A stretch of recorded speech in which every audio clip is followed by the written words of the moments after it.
My advice for health and healing. I'm going to tell my personal story next on Pastor Bob's Coffee Break.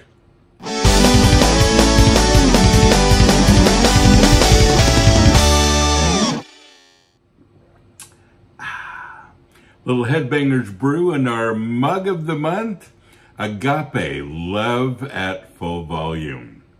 It's a poster also and a t-shirt. And we've just got the best coffee. This is our newest blend called Joe Mama. Coffee you can drink with Joe Mama. It's my mom's favorite. And she helped to formulate it. And pretty good stuff.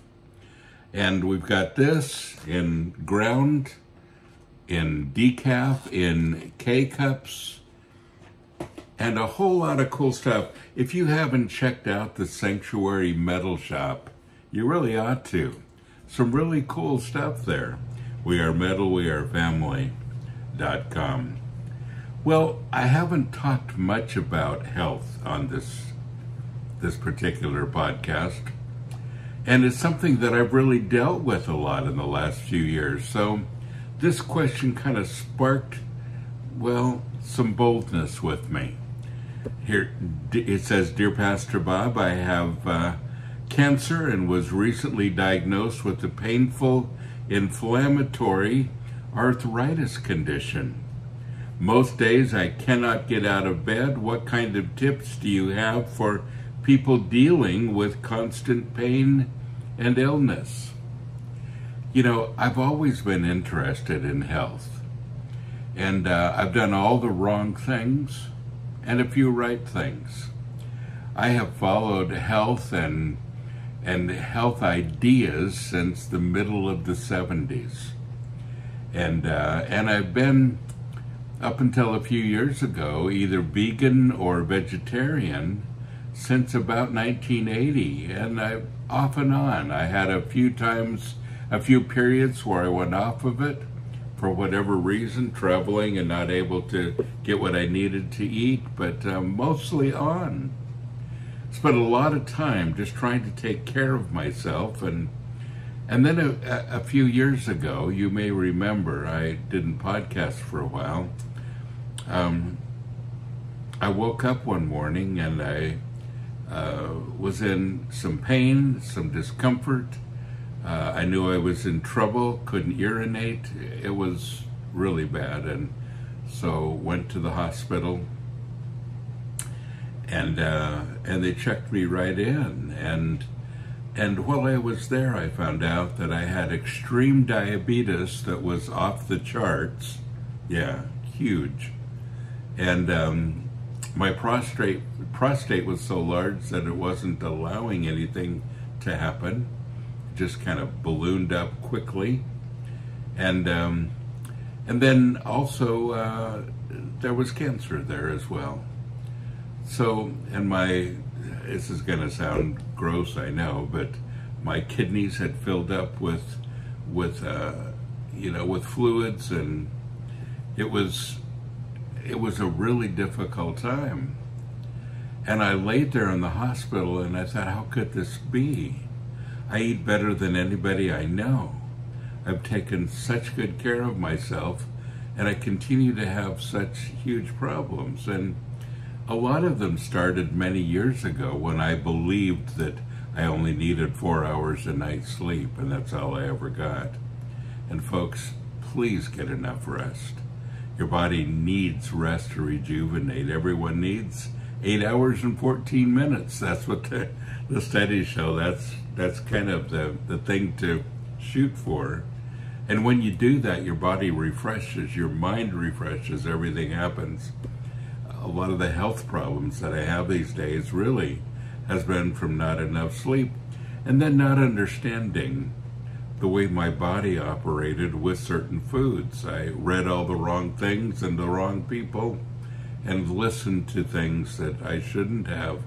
And you know, in my quest for finding the right way to eat, the right way to take care of myself, all of that, I went to a lot of different things and a lot of new findings and new books, and you know, and I began to realize that the diet industry, the food industry, is really misleading. A lot of it is just done for a lot of money, as a lot of the medical profession is too, a lot of the big pharma. And, it's hard to know who to trust.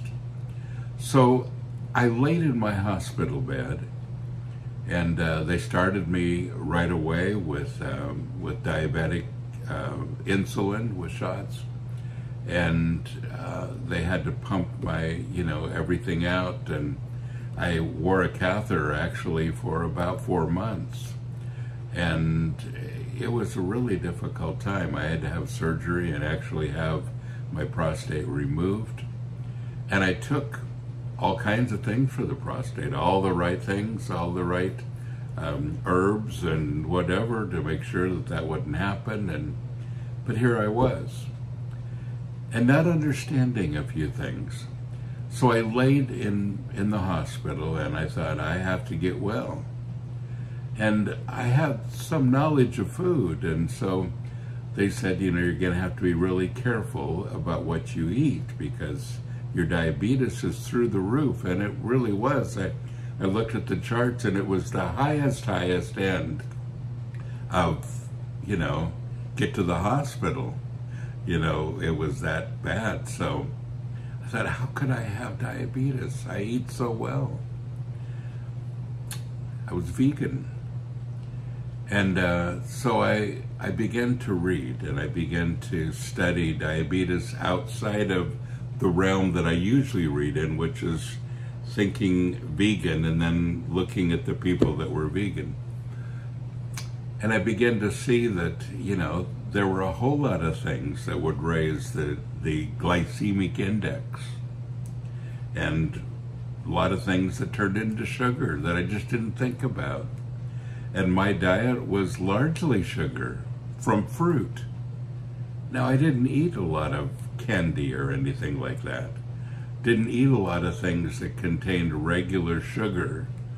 But I ate a lot of fruit, a lot of bread, a lot of, things that had a lot of carbs, a lot of beans. And I realized that most of my diet was really high carbs, really high sugar. And that was the reason I was laying there. And I thought, how could I miss this? So they put me on a restricted diet in the hospital, and they gave me what they said was the diabetic diet.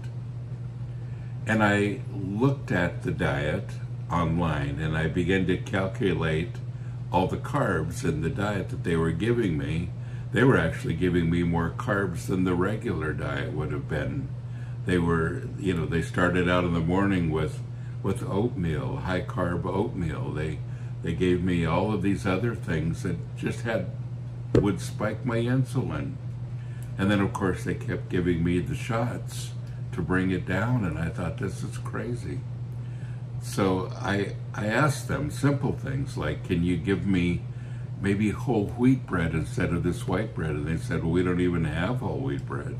Seriously? Well, can I have this instead of that? They didn't have the kind of food that I needed to eat. And so I asked a friend to actually bring up some food that wouldn't spike my insulin so I could get rid of the diabetes. And I was determined to get rid of all of these things. The diabetes, the cancer, whatever. I thought, I can fight this. I know I can. I just need to have the tools to do it with. Well, when I went to the doctor after I got out of the hospital, she gave me all the wrong information. It was the last time I went. Information based on drugs, but not based on nutrition. She told me I would always have diabetes, that, et cetera, and that I would never get free of it. And so I continued to take my shots, gave them to myself, went through the whole thing, continued to monitor my glucose level, and I began to eat differently. And it was difficult thing for me. I realized that there were two things that I was extremely deficient in, and that was protein and fat. And I increased those things, and I decreased my carbs, which was most of my diet. And I began to fight it, and I began to add some things in my diet that I never would have eaten, like meat. Not every kind of meat, some I still can't quite do, but you know, fish and some poultry, and I began to eat some things that I felt like I could tolerate, and my insulin went down, and within about 4 months, I didn't have diabetes any longer. I fought it. I was very rigid, and I did two things basically. I went on a keto diet. A lot of people are doing that these days, but and for good reason. I went on a keto diet, a limited keto diet, not just everything, but really watching what I was eating, and a good balanced keto diet. And I did intermittent fasting, and it's called OMAD, 1 meal a day. The more I read about short-term fasting, the more I realized that it's really what I needed to do. And I had always believed in fasting, but just had never tried this part of it. So I went to OMAD. And for 2 hours during the day, I ate and didn't eat the rest of the time. It also helped my healing. When I went back to the doctor and had the test again for the cancer, to see where the cancer was at, it was gone. And so I've continued to eat that way, and I've continued to enjoy better health. Now, I still have arthritis. It peaked during that time as well. I got very painful. I still have some numbness in my fingers and in my toes and legs, but it's a whole lot better. And I know that I can tell by what I eat where my arthritis level is going to be. And I'll tell you, a lot of it has a direct correlation for me with sugars. So I have to make sure that my glycemic level is in check and lower, and then I feel better. So I realize that inflammatory anything is a problem with inflammation inside of me. And the best thing to fight inflammation is food. Eating the right things, getting the right kind of sleep, living the right kind of life. And these are really important things. There are still mornings when I have some arthritis in the morning, and when I wake up, I don't quite feel like getting up. But they're fewer and fewer all the time. And I realize that there are some things I'll probably live with the rest of my life, and I can do that. But I'm a whole lot better than I was. Now, I'm just saying this is my story. You may have a different story, and you may find that, well, Pastor Bob, I've tried all those things and it didn't work for me, and I'm sorry about that, and I can't tell you what's going to work for you. All I can tell you is that this is what I did. This is the best tip that I can give you, one that I've put off talking about because people feel so strongly about these things, and I have too. I was a radical vegan. For me to change from being a vegan was huge. It really was. And but I realized that it was wrong for me. It may work for you, that's great, but it didn't for me. So I think it's important that we bless each other, that we agree to disagree if we don't agree on food, but that we honestly take a look at what we're eating and how it might be affecting our health. And the chances are very great, and I understand this is going to be extremely controversial, But the chances are very great that if you're going to your doctor and your doctor isn't giving you nutritional information, that's all he knows or she knows. Doctors aren't trained with nutrition, and yet it's a very important thing. And these days we take a pill to cover the problem instead of, well, I believe, using food to get rid of the problem, and food and lifestyle. But folks, the Bible says that we can be whole. Now, that doesn't mean without disease.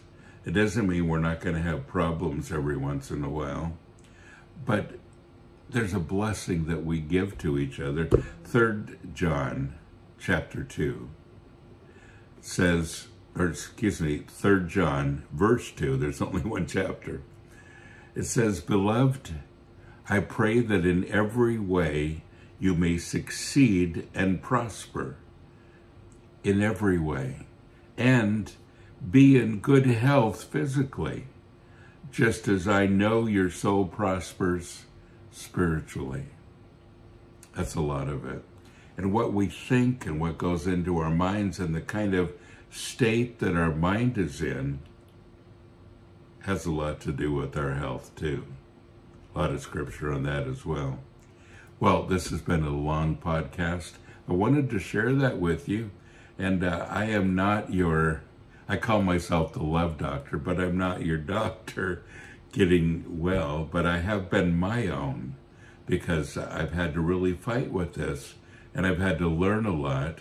And I really believe that the reason that I'm sitting here right now is because I took my own health in my own hands and fought it. And I would encourage you to do a lot of research, to study it, and to do the same thing. I'm not saying doctors are evil, by the way. I don't believe that. There's some great doctors out there. But just, you are your own doctor, mostly. And you are in charge of your health. And so, take responsibility. Don't just buy something that somebody else says to you, not even me. But you be responsible. Okay. Well, folks, don't forget, you are blessed. So go and be a blessing.